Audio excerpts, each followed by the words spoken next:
temufudde ku bavubuka ba wansi okubegera ku mitendera gy'emiruka ku disitulikiti. Njagala tubale bantu bakulu nti ngaze Budget Events tubadde nga mu opposition nga tumanyi mwe muli bulungi. Twaddemu amaanyi okutuuka obuyende ate nga muli bubi okutusinga.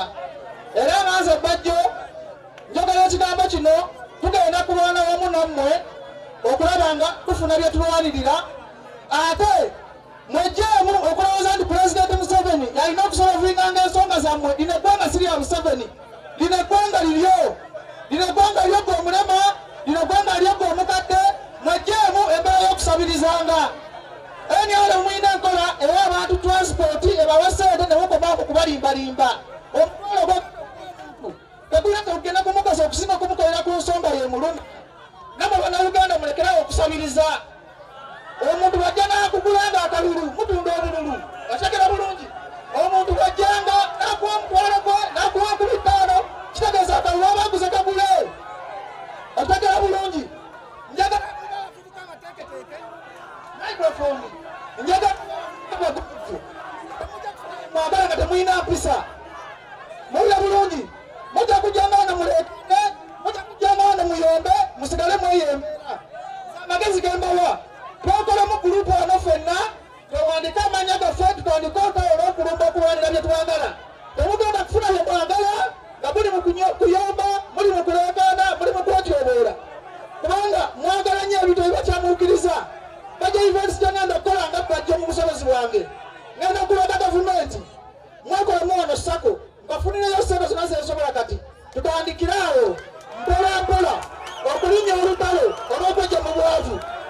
Njagala mbabuulira abavubuka tebabalimbalimba nti waliwo omunnabyabufuzi ajja okujja akolya ku bizibu byo nga gwe tewefuddeeko. Era njagala mumanye ekizibu kya Uganda si Pulezidenti Museveni kuba ye anaatera okufa. Ekizibu kya Uganda ye ggwe. Naye bannabyabufuzi babakweka amazima gano bagenda obalaga nti bagenda bayamba embeera embi gye mulimu. Teri agenda kujja mu mbeera embi gy'olimu. Embeera embi gw'olina ogyejjamu. Kati mwena mutudde wano temumanyi nti coronavirus gyali buli omu okwetirira omunnanga bw'ayagala. Temumanyi nti okufa gye kuli. Honorable Brandon jangu wano. Honorable jangu wano. Njagala tukole endagaano n'abantu bano. Ono omubaka wammwe si bwe kiri. Njagala yeeyame mu maaso gammwe nti okuva kati we twogerera tugenda kutandikanga okulondoola ebizibu byammwe okutandika olwaleero. Njagala Honorable okyeyame wano kubanga Honorable gwe muvubuka alina okubuulira bano abantu amazima. Abavubuka baagala nnyo okusabiriza. Abavubuka balowooza Museveni alina okubamalira ebizibu abavubuka balina okubyemalira.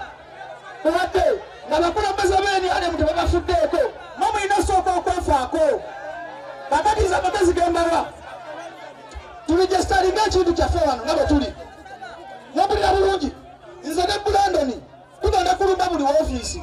Ekirabo kinekisa kwekalakaasa nze mumanyi nekalakaasa tujja kwekalakaasa ng'ensonga zammwe zeekoleddwako ze bwetyo bwentezanga Budget.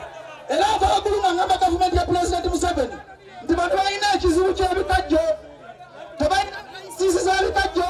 Abavubuka bano ebikajjo bibabonyaabonya. Honorable tusooka okukola ku nsonga y'ebikajjo tusooka okulaba nga tubulira abavubuka mesegi y'okwekumanga balamu kubanga kapitalo asooka bwe bulamu bwo. Teri muntu agenda kujja mu mbeera mbi n'obonolekano okuva ku makya nga gwe teweekyusizza kuva mu mbeera eyo etibakikulimba. Naye muna wa Brandon obululu tabasobola batereza bulamu bwammwe nga temweterezezza. Era mujja kuleekaana, mujja kuyomba, mukome wano n'ebizibu byammwe mubone.